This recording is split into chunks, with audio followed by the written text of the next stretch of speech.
Hello students, welcome back to this channel. मैं हूं संदीप गुप्ता और आज इलेक्ट्रोस्टैटिक्स के इस लेक्चर में हम बहुत ही इंपॉर्टेंट एक कॉन्सेप्ट पे डिस्कस करेंगे, that is electric field inside and outside A spherical cavity.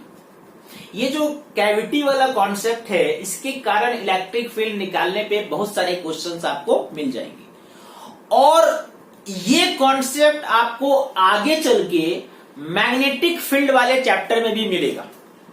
ठीक है, तो कॉन्सेप्ट दोनों का सेम है, एक बार सीख लेंगे दो जगह काम आएगा, है ना। तो आज मैं आपको इलेक्ट्रिक फील्ड निकालना सिखाऊंगा due to a spherical cavity. अंदर कैविटी के अंदर का कितना फील्ड होगा और बाहर कितना फील्ड होगा, है ना। तो सबसे पहले इसके कॉन्सेप्ट को समझते हैं। मान लीजिए कि आपके पास एक नॉन कंडक्टिंग चार्ज स्फीयर है जिसका वॉल्यूम चार्ज डेंसिटी रो है। ठीक है, इसके अंदर इसका अपना रेडियस मैंने लिया है कैपिटल आर, ओ इसका सेंटर। इसके अंदर एक स्फेरिकल कैविटी है जिसका सेंटर ओ डैश पे है और उसका रेडियस आर है, मैंने वो स्मॉल आर लिया है। इसके कारण आपको किसी भी पॉइंट पे इलेक्ट्रिक फील्ड निकालना है, चाहे वो पॉइंट कैविटी के अंदर हो सकता है कैविटी से बाहर हो, इस बड़े स्फीयर के अंदर हो, या दोनों स्फीयर के बाहर। ठीक है, इन तीनों कंडीशन को आज हम करने वाले हैं डिस्कस। अच्छे अच्छे प्रॉब्लम भी सॉल्व करेंगे और इस कॉन्सेप्ट को पूरी तरह से क्लियर करेंगे, है ना। तो सबसे पहले आप जान लो कि ऐसा जो अरेंजमेंट है जिसमें एक स्फेरिकल नॉन कंडक्टिंग स्फीयर है और इसके अंदर एक स्फेरिकल कैविटी है, तो इसके लिए जब भी आप फील्ड निकालोगे तो इसको मानो कि इसके अंदर दो स्फीयर है। ठीक है, it is a combination of two sphere, ये हम एज्यूम करेंगे। एक कंप्लीट स्फीयर विदाउट कैविटी जो मैंने यहां पे बनाया, इसमें कोई कैविटी नहीं। ठीक है, complete sphere without any cavity, इसका चार्ज डेंसिटी प्लस रो जो आपको दिया हुआ है। और एक और स्फीयर जो कैविटी स्फेरिकल कैविटी है ना, उसको भी मान लो सेकेंड स्फीयर, लेकिन उसका चार्ज डेंसिटी आप क्या लोगे, माइनस रो। अब देखो, अगर ये पूरा होता रो और इतना में आपने माइनस रो रख दिया तो इसके अंदर कोई चार्ज नहीं हुआ ना, तो बन गया ना कैविटी इसके अंदर। यानी आपको इलेक्ट्रिक फील्ड निकालने के लिए इसको क्या मानना पड़ेगा, it is a combination of two sphere, one is complete sphere of charge density plus rho and other is the cavity having charge density minus rho. और जब भी किसी पॉइंट पे आपको फील्ड निकालना है, इन दोनों का फील्ड निकाल के वेक्टर सम कर देना है। एक निकालेंगे E1, इसका निकालेंगे E2 और फिर निकालेंगे E नेट। यानी किसी भी पॉइंट पे फील्ड निकालने का फॉर्मूला क्या हो जाएगा, E1 प्लस E2। ये हमारा कॉन्सेप्ट है और इसी को आज हम यूज करेंगे। ठीक है, और कुछ अच्छे अच्छे जो कॉन्सेप्ट हैं जो आपको बिल्कुल याद रहने चाहिए, है ना। कुछ कुछ ट्रिक्स भी सॉल्व करने के लिए अलग अलग टाइप के, ये भी आज हम डिस्कस करेंगे। ठीक है, तो वीडियो को एंड तक देखो और चैनल को सब्सक्राइब जरूर करो। ठीक है, और अगर अच्छा लगे तो लाइक करो, फ्रेंड के साथ शेयर जरूर करो। ओके, तो सबसे पहले हम लेते हैं कैविटी के अंदर का कोई पॉइंट, कहीं पे भी हम एक पॉइंट लेंगे और वहां पे फील्ड निकालते हैं। ठीक है, ओके। तो सबसे पहले हम फाइंड करते हैं electric field eight A point inside the cavity. मान लो कैविटी के अंदर, ये आपको कैविटी मैंने बनाया है। ठीक है, कैविटी का जो सेंटर है और कंप्लीट स्फीयर का जो सेंटर है, इन दोनों के बीच में कितना डिस्टेंस है, x। Fine, okay. अब एक P एक पॉइंट है जहां पे आपको इलेक्ट्रिक फील्ड निकालना है। P पॉइंट कहां पे है, तो हम मान के चलते हैं, चलो P पॉइंट जो है कैविटी से, ठीक है, कैविटी से R1 वेक्टर पोजीशन पे है और यहां से ये R2 वेक्टर पोजीशन पे है। मतलब P का डिस्टेंस O से R2 है और O डैश से R1 है। ठीक है, वेक्टर साइन मैंने इसलिए दिया क्योंकि इलेक्ट्रिक फील्ड निकाल रहे हो आप, और इलेक्ट्रिक फील्ड कैसा क्वांटिटी है, वेक्टर क्वांटिटी है। आपको मालूम है, मैं अगर मान लो यहाँ पे एक प्लस क्यू चार्ज है और आर डिस्टेंस पे हम फील्ड निकालते हैं, तो फील्ड का डायरेक्शन वही होता है जो आर का डायरेक्शन, मतलब फील्ड वेक्टर का डायरेक्शन क्या होता है, रेडियली आउटवर्ड, मतलब बाहर की ओर। और अगर यहाँ पे माइनस क्यू चार्ज होता तो आर वेक्टर के अपोजिट होता है फील्ड, ये तो अब हमें मालूम है ना।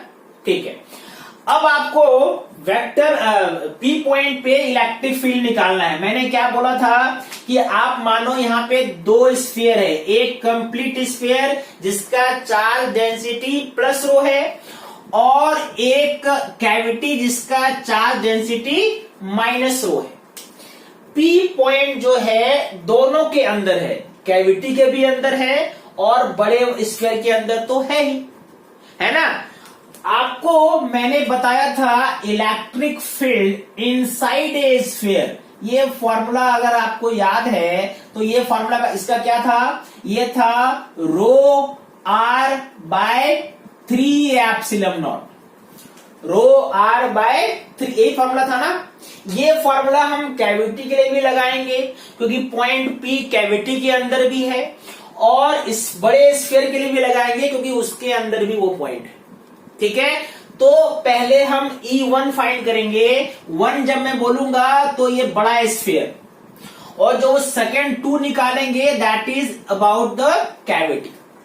फाइन, अब मुझे बताओ E1 कितना हो जाएगा। E1 मतलब field due to complete sphere, तो मान सकते हो यहां पे प्लस रो है तो फील्ड का डायरेक्शन किधर होगा, जो आर का डायरेक्शन है, और ये क्या है R2, तो E1 वेक्टर, चलो इसको हम मैंने 1 लिया है तो इसके डिस्टेंस को 1 लेते हैं और इसके डिस्टेंस को 2 लेते हैं।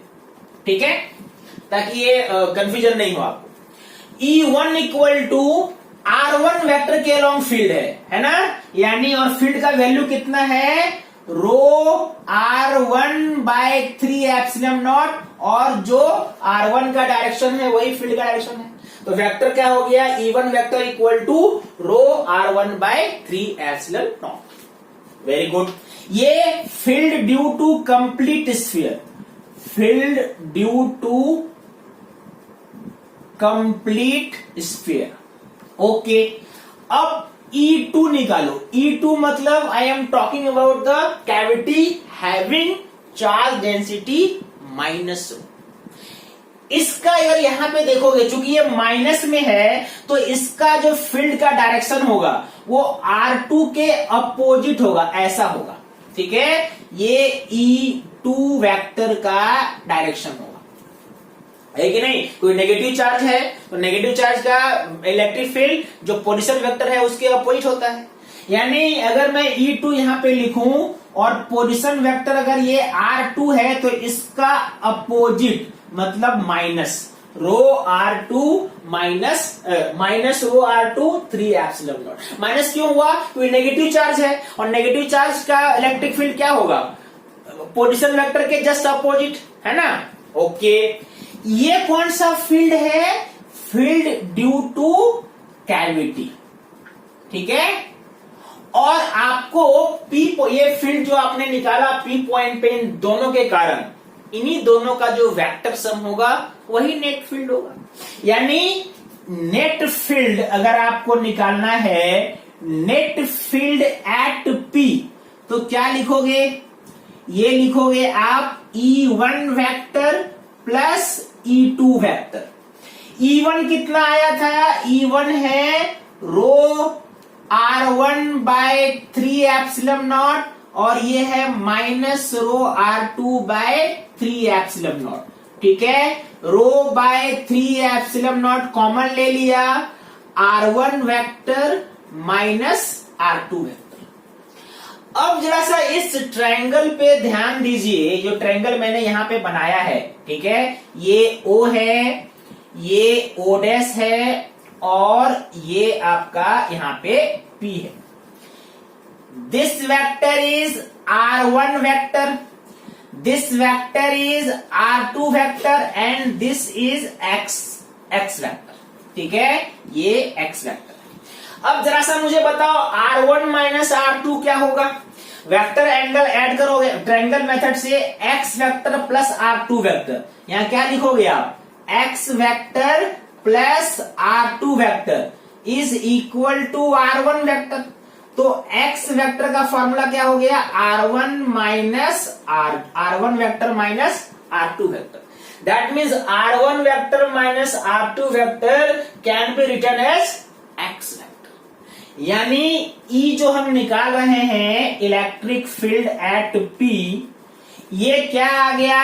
रो x vector by 3 epsilon not. अगर आप ध्यान से देखो तो ये इलेक्ट्रिक फील्ड कांस्टेंट है। क्यों कांस्टेंट है? क्यों कांस्टेंट है? क्योंकि x एक्चुअल में इन दोनों के सेंटर के बीच का डिस्टेंस है और वो तो कांस्टेंट रहेगा। पॉइंट आपने कहां पे लिया था वो उस पे R1 और R2 उससे अफेक्ट होगा, लेकिन आपके आंसर में न तो कहीं R1 आया न तो कहीं R2 आया। तो इसका क्या कंक्लूजन है? इसका कंक्लूजन है ये पॉइंट P आप कैविटी में कहीं भी ले सकते थे, कोई भी वैल्यू R1 R2 का होता, इलेक्ट्रिक फील्ड सेम रहता। और कितना रहता? E equal to rho x by 3 epsilon naught. और इसका डायरेक्शन किधर होगा? जो x वेक्टर का डायरेक्शन है, मतलब दोनों के सेंटर को मिलाने वाला जो लाइन है, इधर आपका डायरेक्शन होगा इलेक्ट्रिक फील्ड का। तो कंक्लूजन क्या है? कंक्लूजन है कि electric field inside a cavity is uniform everywhere. हर जगह हर पॉइंट पे इक्वल है। चाहे किसी भी पॉइंट पे, अगर ये कैविटी है, आप P यहां पे लो, यहां लो, यहां लो, यहां लो, कहीं पे भी P ले लो आप, P के लोकेशन पे, पॉइंट P के लोकेशन पे, या इस स्फीयर का क्या रेडियस है, इस बड़े स्फीयर का क्या रेडियस है, इन चीजों पे डिपेंड नहीं करता है। बहुत इंपॉर्टेंट कॉन्सेप्ट है। Electric field inside a spherical cavity is constant, same everywhere, independent of the location of the point. और कितना होगा फील्ड का वैल्यू? तो E equal to rho x by 3 epsilon naught. ठीक है, इस पे बहुत सारे आपको क्वेश्चंस मिलेंगे, है ना। अब अभी मैं आपको एक क्वेश्चन इसका एक क्वेश्चन सिंपल सा लेता हूं। एक प्रीवियस पेपर का क्वेश्चन है जो इसी कॉन्सेप्ट पे बेस्ड है ना। क्या क्वेश्चन है? तो देखो आपको ये समझ में आएगा। देखो एक बहुत ही सिंपल क्वेश्चन है, ये आपको मिल जाएगा। अगर आप आईआईटी के प्रीवियस ईयर पर पेपर देखोगे तो आपको एक क्वेश्चन मिलेगा। क्या है कि एक R रेडियस का स्फीयर है, नॉन कंडक्टिंग चार्ज स्फीयर है, जिसका चार्ज डेंसिटी दिया हुआ है वॉल्यूम चार्ज डेंसिटी प्लस रो। ठीक है, क्वेश्चन है कि इसके अंदर ये कैविटी है। ठीक है, कैविटी का कितना रेडियस आपको दिख रहा है? कैविटी का रेडियस है R/2, करेक्ट है। यानी इसके स्फीयर के सेंटर और कैविटी के सेंटर के बीच का डिस्टेंस भी कितना है? R/2 है। अब क्वेश्चन क्या है? क्वेश्चन है कि मान लो पॉइंट ए पे, यहां पे आपने एक इलेक्ट्रॉन को रिलीज किया।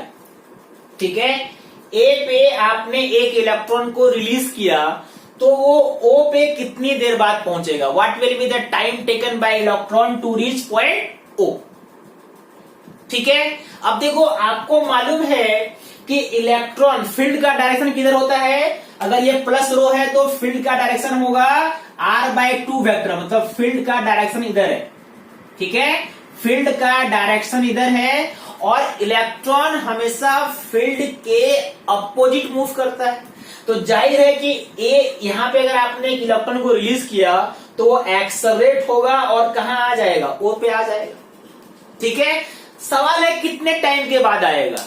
तो मुझे बस ये बताओ कि इलेक्ट्रॉन पे फोर्स कितना लगेगा। इलेक्ट्रॉन पे फोर्स आपको मालूम है, फोर्स का फॉर्मूला होता है QE। क्यू ई के जगह में स्मॉल ई लेंगे एफ के जगह में, यानी इतना फोर्स लग रहा है। तो एक्सेलरेशन कितना हो गया, फोर्स बाय मास, मतलब ई बाय एम। क्या ये एक्सेलरेशन कांस्टेंट है या वेरिएबल है? अभी मैंने आपको बताया इलेक्ट्रिक फील्ड कैविटी के अंदर कांस्टेंट रहता है हर पॉइंट पे, और बाकी ये ई एम कांस्टेंट है, इसका मतलब एक्सेलरेशन भी कांस्टेंट है। और अगर एक्सेलरेशन कांस्टेंट है तो फिर ये यूज करो ना, S equal to half a T square. और क्या, एस कितना है, ए से ओ तक आने का डिस्टेंस कितना हो गया, ये आर हो गया। ए कितना निकाला आपने, ए निकाला E by M, E upon M, और इंटू टी स्क्वायर, करेक्ट है। यानी टी का फॉर्मूला क्या होना चाहिए, 2m r by E into E का अंडर रूट। अब आपको ई का वैल्यू मालूम है, ई का वैल्यू क्या निकालोगे, तो ई का वैल्यू अभी आपने पढ़ा, ई का फॉर्मूला क्या होता है, rho x by 3 epsilon nought. X के जगह में यहां पे क्या है, एक्स एक्चुअल में दोनों के सेंटर के बीच का डिस्टेंस है, जो कि यहां पे कितना है, r/2 है। यानी E equal to rho into r/2, rho into r/2 by 3 epsilon naught, that means rho r by 6 epsilon naught. Correct है। ये ई का वैल्यू यहां पे पुट कर देते हैं, बस क्या आ जाएगा, फिर टी का वैल्यू क्या आएगा, टी का आंसर क्या आएगा, 2mr divided by E rho R into ऊपर हो गया 6 एप्सिलॉन नॉट का under root, that means T का फॉर्मूला हो गया 12mr, ठीक है, 12mr into epsilon not divided by E rho R, जो आर तो कैंसिल हो गया है ना, तो टी का फॉर्मूला क्या आया, टी का फॉर्मूला आया 12m epsilon not divided by E rho का अंडर रूट, यानी इलेक्ट्रॉन को आने में इतना टाइम लगेगा। ऐसे बहुत सारे क्वेश्चन होंगे जो कैविटी के अंदर किसी चार्ज के मोशन पे बेस्ड होंगे। तो हमेशा एक चीज याद रखना कि कैविटी के अंदर कोई भी चार्ज पार्टिकल अगर एक्सेलरेट होता है या रिटार्ड होता है तो उसका एक्सेलरेशन यूनिफॉर्म रहेगा, कांस्टेंट रहेगा। इसीलिए इक्वेशन ऑफ मोशन का यूज करके आप टाइम, डिस्प्लेसमेंट, वेलोसिटी कुछ भी निकाल सकते हो। ठीक है, I hope you understood the concept. अब इसके आगे हम आते हैं electric field outside the cavity. Okay, चलो अब एक ऐसा पॉइंट लेते हैं जो कैविटी के बाहर है लेकिन बड़े स्फीयर के अंदर है, और फाइंड करते हैं electric field eight A point outside the cavity but inside the sphere. ठीक है, मैंने यहाँ पे एक एग्जांपल लिया है, एक नॉन कंडक्टिंग स्फीयर है जिसका रेडियस है 4r। इसके अंदर एक कैविटी है जिसका रेडियस r है, और कैविटी का सेंटर और ओरिजिनल स्फीयर के सेंटर के बीच का कितना डिस्टेंस है, 2r। और आपको फील्ड P पे निकालना है जो सेंटर ऑफ द स्फीयर से 3r डिस्टेंस पे। ठीक है, ऐसे ये P पॉइंट कैविटी के बाहर हुए बट इस स्फीयर के अभी भी अंदर है।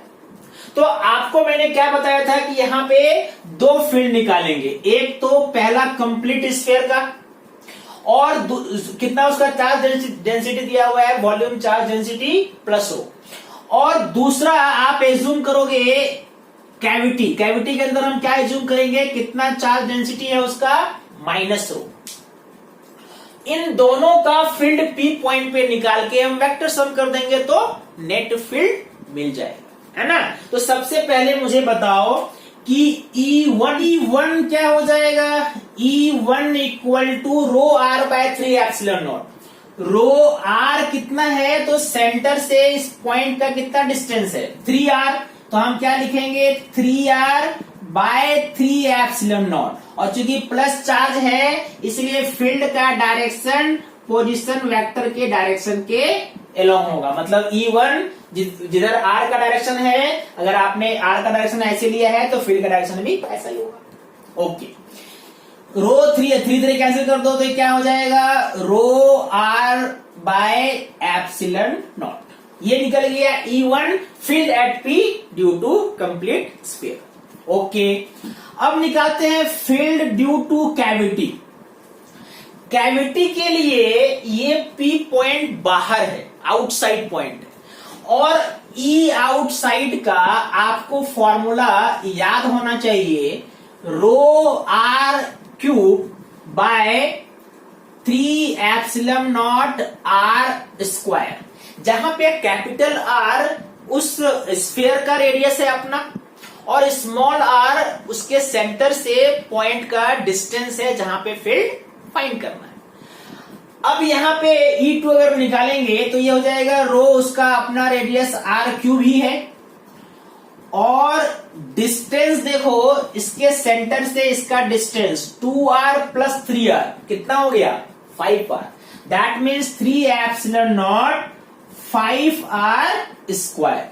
तो कितना हो जाएगा बच्चों ये रो, अच्छा ये डायरेक्शन बता दो जरा सा, ठीक है, पहले कर लेते हैं। देखो आर स्क्वायर ये कैंसिल हो जाएगा तो ऊपर आर ही बचा, बाय 25 75 एप्सिलॉन नॉट, और चूंकि ये माइनस है इसलिए फील्ड जो होगा वो रेडियस वेक्टर के अपोजिट होगा, मतलब E2 किधर होगा, E2 इस तरफ होगा, लेफ्ट की तरफ। तो R चूंकि आपने लिया है डायरेक्शन, इसको माना है पॉजिटिव, तो हम इसको यहां पे नेगेटिव साइन लगा देते हैं। यानी E नेट जब आप निकालोगे P पॉइंट पे, तो रो देखो रो आर बाय एप्सिलॉन नॉट तो कॉमन आ गया, यहां पे क्या हो गया 1 माइनस, ठीक है, 1 माइनस, यहां पे क्या हो गया 1 बाय 75, यही हुआ ना, 1 माइनस 1 बाय 75 कितना हो जाएगा ये 74, दैट मीन्स ये आंसर कितना आएगा 74 rho R vector by 75 epsilon nought. This is the electric field at point P which is inside the big sphere but outside the cavity। ठीक है, देखो एक बार, चलो अब हम ऐसा एक पॉइंट लेते हैं जो स्फीयर के बाहर है, ठीक है, यानी इस बार ये जो स्फीयर है इसके लिए भी फील्ड निकालेंगे तो आउटसाइड द स्फीयर का फॉर्मूला यूज होगा, और इसके अंदर जो कैविटी है उसके कारण निकालेंगे तब भी आउटसाइड का ही फॉर्मूला यूज करेंगे, और हम फाइंड करते हैं P पे नेट इलेक्ट्रिक फील्ड कितना है ना। तो जल्दी से मुझे बताओ E1 कितना हो जाएगा, what will be electric field due to complete sphere at point P। Outside है तो आउटसाइड का ही फॉर्मूला आप यूज करेंगे, और क्या होता है फॉर्मूला, कितना इसका चार्ज डेंसिटी है प्लस रो, और कैविटी का चार्ज डेंसिटी कितना है माइनस रो। तो ये हो जाएगा रो जितना इसका रेडियस है, कितना इसका रेडियस है 4r रेडियस है, that means rho 4r cube divided by 3 epsilon naught into यहां से यहां तक का डिस्टेंस है, और ये डिस्टेंस कितना है 8r, that means 8r square. कितना हो जाएगा ये, this will be rho into 64 ना, हाँ 64r क्यूब, ठीक है, डिवाइडेड बाय 3 एप्सिलॉन नॉट, और ये भी हो गया 64r स्क्वायर, 64 कैंसिल, ये कैंसिल, यानी आंसर कितना आया रो r बाय 3 एप्सिलॉन नॉट। और चूंकि ये चार्ज डेंसिटी पॉजिटिव है तो इसके इलेक्ट्रिक फील्ड का डायरेक्शन ये होगा, दिस इज E1, ठीक है। Okay, now let's find electric field due to cavity. ये जो कैविटी है जिसका हमने एज्यूम किया है चार्ज डेंसिटी कितना है माइनस रो, है ना, इसके कारण इसके भी आउटसाइड पॉइंट में है, तो यही फॉर्मूला कैविटी के लिए भी हम यूज करेंगे, और ये कितना हो जाएगा रो इंटू, है ना, कैविटी का कितना रेडियस है r, that means rho r cube divided by 3 epsilon naught, और कैविटी के सेंटर से कितना डिस्टेंस है, देखो इन दोनों के बीच का डिस्टेंस 2r है, ये पूरा 8r है, तो ये डिस्टेंस कितना हो जाएगा 8r माइनस 2r, मतलब ये कितना हो जाएगा 6r। इसका मतलब ये हो गया 6r स्क्वायर, यानी कितना हो गया ये रो r cube divided by this will B 36 into 3 108, ठीक है, एप्सिलॉन नॉट r स्क्वायर। चलो ये कैंसिल कर दो, that means you have got rho r by 108 epsilon naught. और चूंकि ये नेगेटिव चार्ज डेंसिटी इसका है तो फील्ड किधर होगा E2 इधर होगा। अब आप मुझे बता सकते हो नेट फील्ड कितना है, net field at point P कितना हो जाएगा E1 माइनस E2। E1 कितना है, E1 है रो r बाय 3 एप्सिलॉन नॉट, और ये क्या है रो r बाय 108 एप्सिलॉन नॉट, ठीक है, यानी रो r बाय एप्सिलॉन नॉट आपने कैंसिल कर दिया, कॉमन ले लिया, तो 1 बाय 3 माइनस 108 कितना हो जाएगा ये 36 minus 1, that means your answer will be 35 rho r by 108 epsilon naught. That is the net electric field at a point P which is outside the sphere. ठीक है, तो कैविटी, एक स्फेयर जिसके अंदर कैविटी है, स्फेरिकल कैविटी है, उसके inside outside दोनों पॉइंट पे इलेक्ट्रिक फील्ड निकालना हमने सीखा। अब देखो ये कैविटी की इसी फॉर्म में हो ऐसा जरूरी नहीं है, दो स्फीयर मिलके भी एक कैविटी फॉर्म कर सकते हैं, है ना। और काइंड ऑफ कैविटी जब फॉर्म हो जाएगा तो वहां पे भी इलेक्ट्रिक फील्ड निकालने के लिए यही तरीका काम आएगा। मान लो दो स्फीयर आपस में एक दूसरे को ओवरलैप कर रहे हैं, है ना, ऐसे क्वेश्चंस भी मिलेंगे आपको। तो चलो मैं वैसा कोई एग्जांपल लेता हूं जहां पे एक की बजाय दो स्फीयर हैं और एक काइंड ऑफ कैविटी वहां पे फॉर्म हो रहा है, तब तक इसको नोट कर लो आप। अब देखो एक ऐसा अरेंजमेंट है जहां पे टू आइडेंटिकल स्फीयर है, दोनों का रेडियस r है, एक में डेंसिटी है प्लस रो और एक का डेंसिटी है माइनस रो, और इसको ऐसे अरेंज किया है हमने कि दोनों इस रीजन में एक दूसरे को ओवरलैप करते हैं ऐसे, ठीक है। आपसे पूछा जा रहा है ये जो ओवरलैपिंग एरिया आपको दिख रहा है जिसको मैंने शेडेड किया है, वहां पे बताओ फील्ड क्या होगा और फील्ड का नेचर क्या होगा। इन दोनों के सेंटर के बीच का डिस्टेंस क्या है d, ठीक है।